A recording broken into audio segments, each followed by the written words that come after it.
Pride and Prejudice by Jane Austen, 1813. Chapter 40.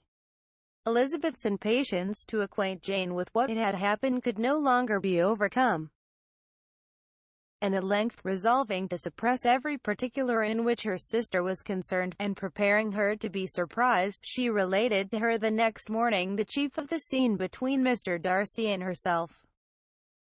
Miss Bennet's astonishment was soon lessened by the strong sisterly partiality which made any admiration of Elizabeth appear perfectly natural, and all surprise was shortly lost in other feelings. She was sorry that Mr. Darcy should have delivered his sentiments in a manner so little suited to recommend them, but still more was she grieved for the unhappiness which her sister's refusal must have given him. His being so sure of succeeding was wrong, said she, and certainly ought not to have appeared. But consider how much it must increase his disappointment. Indeed, replied Elizabeth, I am heartily sorry for him, but he has other feelings, which will probably soon drive away his regard for me. You do not blame me, however, for refusing him? Blame you? Oh, no.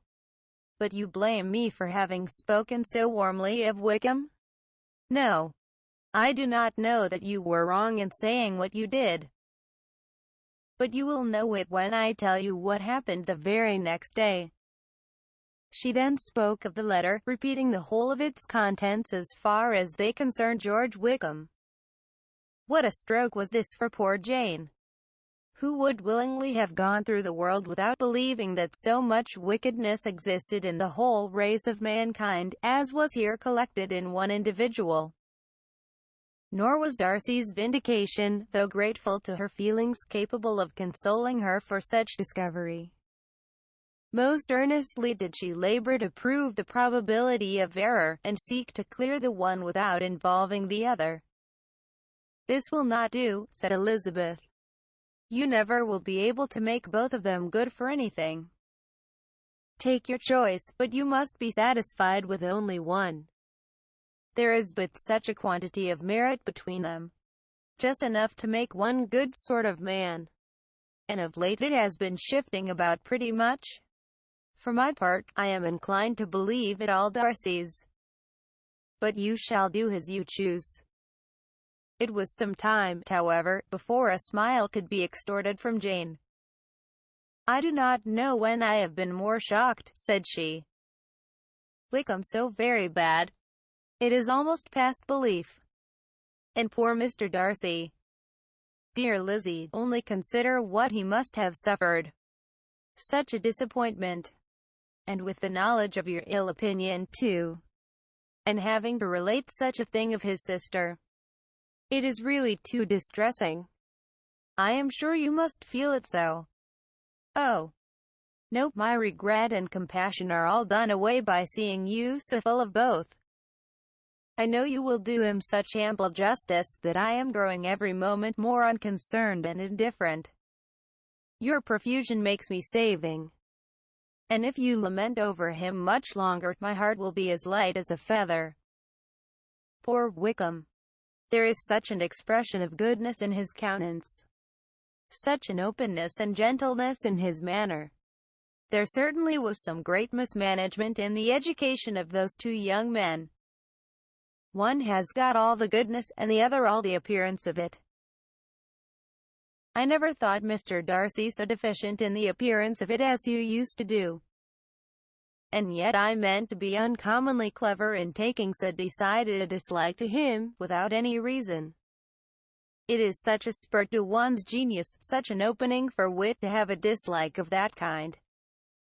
One may be continually abusive without saying anything just, but one cannot always be laughing at a man without now and then stumbling on something witty. Lizzie, when you first read that letter, I am sure you could not treat the matter as you do now. Indeed, I could not. I was uncomfortable enough, I may say unhappy, and with no one to speak to about what I felt, no Jane to comfort me and say that I had not been so very weak and vain and nonsensical as I knew I had. Oh, how I wanted you! How unfortunate that you should have used such very strong expressions in speaking of Wickham to Mr. Darcy, for now they do appear wholly undeserved. Certainly. But the misfortune of speaking with bitterness is a most natural consequence of the prejudices I had been encouraging. There is one point on which I want your advice. I want to be told whether I ought or ought not to make our acquaintances in general understand Wickham's character. Miss Bennet paused a little, and then replied, "Surely there can be no occasion for exposing him so dreadfully." "What is your opinion?" "That it ought not to be attempted. Mr. Darcy has not authorized me to make his communication public.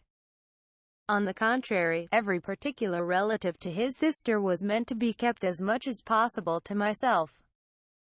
And if I endeavor to undeceive people as to the rest of his conduct, who will believe me? The general prejudice against Mr. Darcy is so violent, that it would be the death of half the good people in Meryton to attempt to place him in an amiable light. I am not equal to it.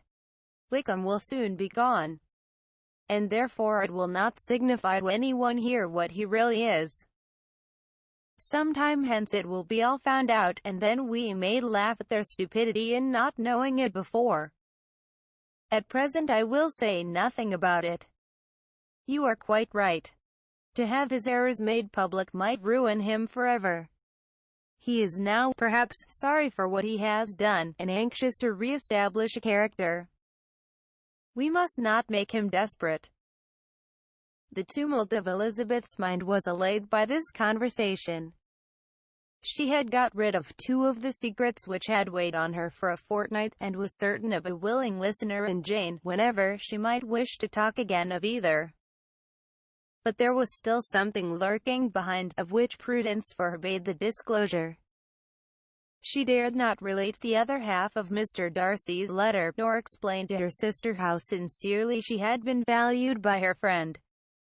Here was knowledge in which no one could partake, and she was sensible that nothing less than a perfect understanding between the parties could justify her in throwing off this last encumbrance of mystery.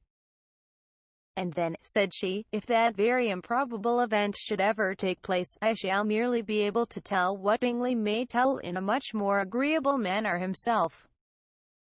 The liberty of communication cannot be mine till it has lost all its value." She was now, on being settled at home, at leisure to observe the real state of her sister's spirits. Jane was not happy. She still cherished a very tender affection for Bingley.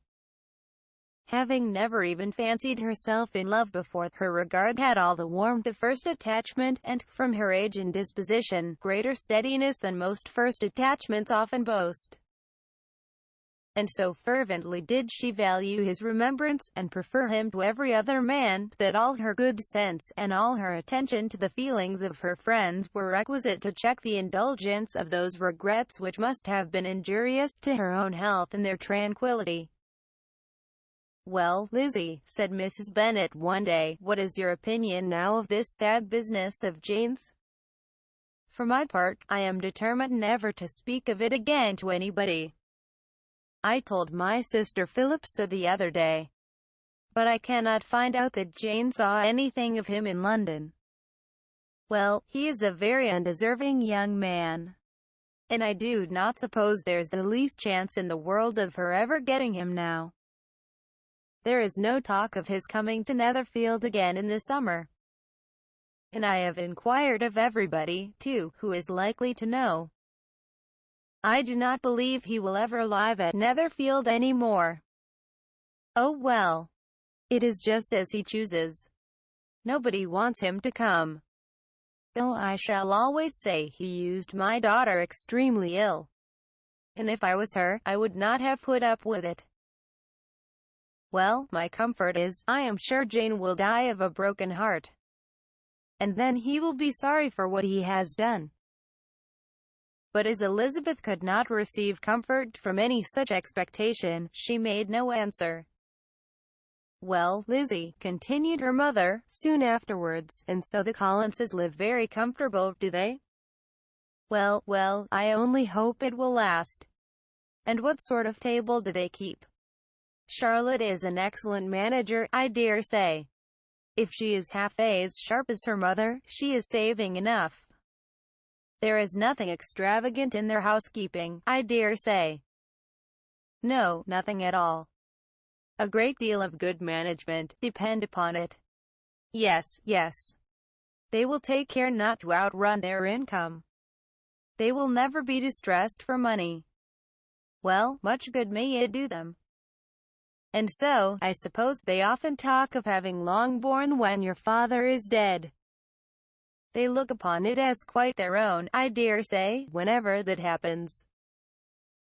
It was a subject which they could not mention before me. No. It would have been strange if they had. But I make no doubt they often talk of it between themselves. Well, if they can be easy with an estate that is not lawfully their own, so much the better. I should be ashamed of having one that was only entailed on me.